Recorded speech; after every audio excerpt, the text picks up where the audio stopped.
গ্রামের সবার মাছ ধরা দেখে আমারও মাছ ধরতে ইচ্ছে হচ্ছিল, তাই বিলে চলে আসলাম। হঠাৎ ছোটবেলার কথা মনে পড়ে গেল। কাদা দিয়ে আল বেঁধে ছোট গামলা দিয়ে পানি থেকে মাছ ধরে সবাই মিলে ভাগ করে সেই আনন্দের কাছে পৃথিবীর সবকিছু তুচ্ছ মনে হতো। হঠাৎ করে দেখলাম এই পিচ্চিটা মাছ টাইপের বড় একটা কিছু ধরলো। এটাকে আপনারা কি বলেন অবশ্যই কমেন্ট করে জানাবেন। আসসালামু আলাইকুম, সবাই কেমন আছেন? আমিও আলহামদুলিল্লাহ ভালো আছি। মানুষের বাড়ির পিছন দিয়ে একদম ছোট্ট একটা আলে এসে উঠলাম। তারপরে আঁকা বাঁকা আল দিয়ে মাছ রাখার জন্য একটা ডেস্ক নিয়ে হাঁটছিলাম। ওই দূরের সীমানা। এখন যেহেতু ধান রোপণের সিজন চলতেছে, তাই সবাই অনেক ব্যস্ত। কেউ ধান রোপণ করতেছে, কেউ কোদাল দিয়ে মাটি খনন করতেছে। আবার এদিকে দেখলাম অনেকগুলো পিচ্চি। এই পিচ্চিগুলো টিলারের পিছনে মাছ ধরা নিয়ে ব্যস্ত। সবাই ছোটাছুটি করে এদিক ওদিক মাছ ধরতেছে। আমি হাঁটতে হাঁটতে আমরা যেখানে মাছ ধরবো সেখানে চলে আসলাম। এখানে একটা ছোট্ট খাল ছিল, এখানে মেশিন বসানো হয়েছে। এদিকে অনেক মাছ ছিল। এখন যেহেতু মাছের সিজন চলতেছে, তাই গ্রাম বাংলার চারিদিকে শুধু মাছ আর মাছ। দূরে দেখা যাচ্ছে ইন্ডিয়ার বর্ডার। ইন্ডিয়ার বর্ডারের এই দিকের এলাকাকে দক্ষিণ দিনাজপুর এবং রাধিকাপুর বলে। এই যে একটা বড় পুকুর দেখা যাচ্ছে, এটাও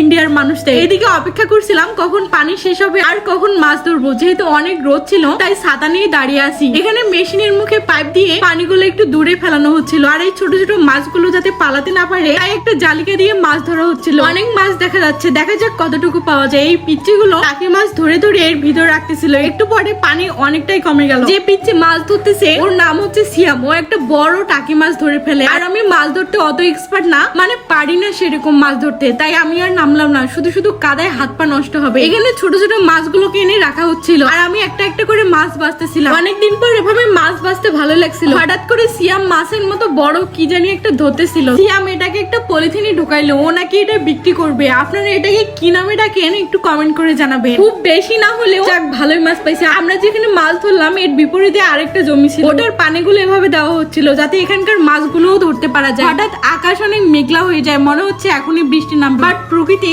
অনেক সুন্দর লাগছিল। একটু একটু করে বৃষ্টি পড়া শুরু হয়, তাই আমি আর এখানে থাকি নাই, মাছ নিয়ে বাসায় চলে যাচ্ছিলাম। কাদার মধ্যে দিয়ে দীর্ঘ 10 থেকে 15 বছর পর কাদার মধ্যে এভাবে হাঁটলাম। তারপর বাসায় এনে মাছগুলো ভালো করছিল। আজকের মতো ব্লগটা এখানে। আর আমার এই মাছের ভিডিওটা কোন জেলা থেকে দেখলে একটু কমেন্ট করে জানাবেন। আল্লাহ হাফেজ।